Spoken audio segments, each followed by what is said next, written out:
Namasté et bienvenue en Inde. Nous allons découvrir l'Inde profonde avec ses traditions légendaires, très attachées à celle-ci. Nous allons parcourir les routes, traverserons des villages et découvrirons un mode de vie.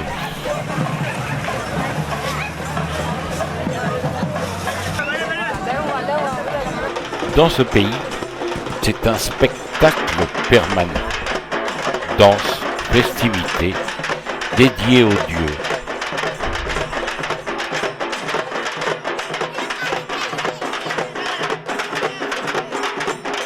Ici, l'on marche nu-pied, entourant une personne choisie pour la réincarnation.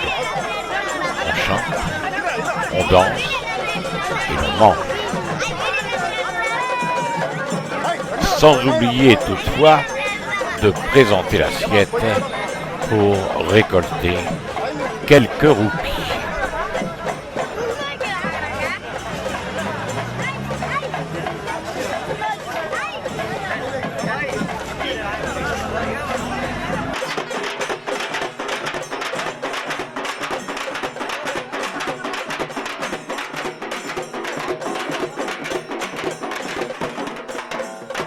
La percussion est très simplifiée.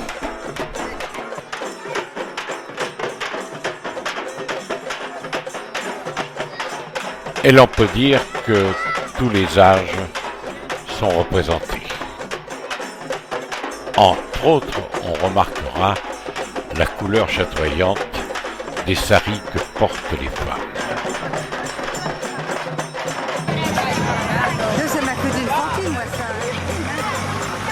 Et Annie nous donnera ses appréciations.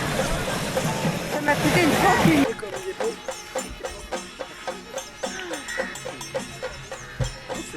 Alors, il y a Ayyanar comme il est grand, costaud, et les autres, c'est ses...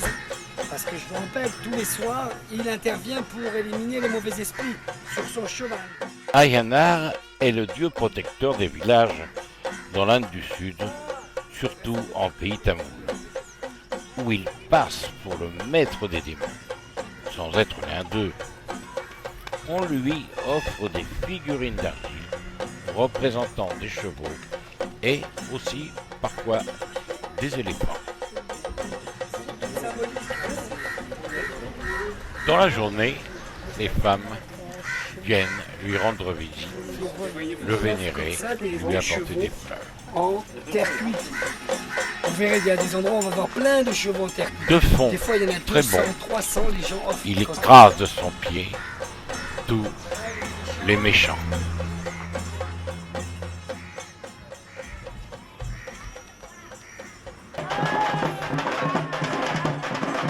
Continuons notre route.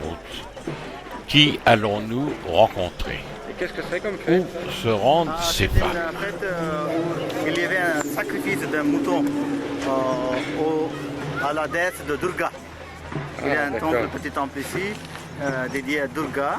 Il y avait un sacrifice, une fête de village où ils ont sacrifié déjà. Ils ont sacrifié un mouton ou un cheval.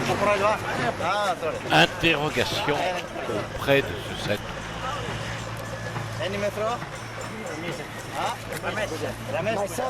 Ramesh Puja. Ramesh Puja, ah, c'est une Bouddha pour Rama. Nous demandons évidemment la permission et nous nous approchons Voilà, c'est la fête. du lieu des festivités que vous allez vous-même découvrir.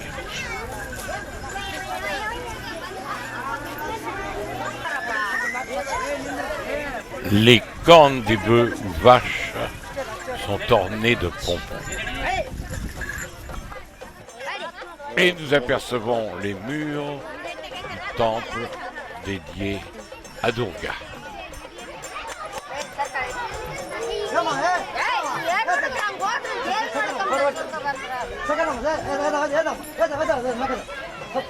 L'on nous permet de nous approcher et même de filmer l'intérieur du temple, sans y rentrer évidemment.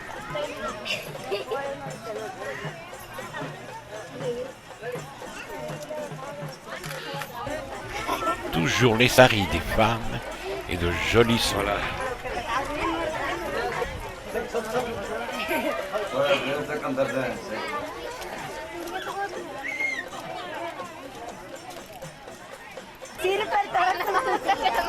Et le rire éclatant des enfants, nous voyons, qui se demandent bien ce que l'on vient faire parmi eux. Il faut avouer que ces gens ne sont pas des plus riches, mais ils ont toujours le sourire.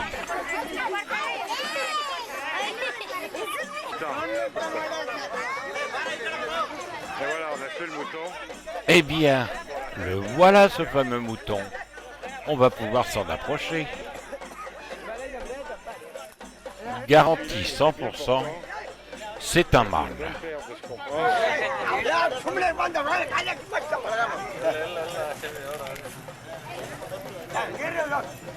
Grande discussion. Comment va-t-on le découper? Ça, c'est le problème.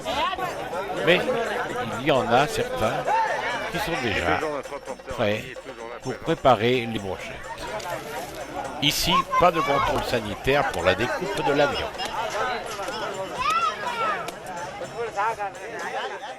À quelques pas de distance, les femmes s'affairent autour du feu. Il faut bien faire cuire le riz pour accompagner la viande. Quelques kilomètres plus loin, autre ambiance, autre décor, autre festivité.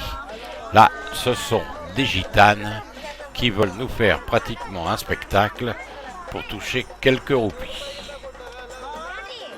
Toujours dans leurs vêtements les belles couleurs de l'Inde, mais leurs visages sont beaucoup plus ruinés. Quelques gestes, quelques pas de danse et discussions entre elles.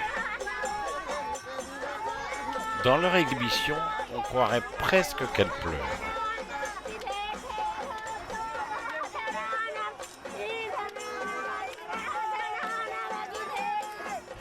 Allez, au revoir mesdames et merci beaucoup.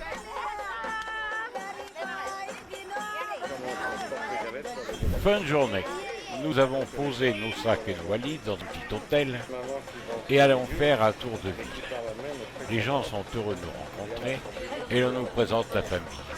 Que ce soit le bébé presque en train de dormir. Et un peu plus loin, vous allez découvrir qu'une jeune femme est en train de coller des galettes de bouse de vache au mur afin de les faire sécher. Ce sera le combustible pour la cuisine. Cet homme est là pour vous fournir quelques petits encas. Pendant qu'à la boulangerie, on vient chercher une sorte de sandwich. Malgré les moussons, en Inde, on économise l'eau, même pour faire la lessive. Pendant que le vélo-taxi dort, les bœufs, les vaches, les camions font le trafic dans la rue qui n'est pas asphaltée. Même les transports sur la tête de bois par les femmes. Restaurant de plein air. Toute la famille est occupée. Vous pouvez venir déguster nos plats et constater comment nous faisons la cuisine. Un peu plus loin, l'agent de ville surveille la circulation.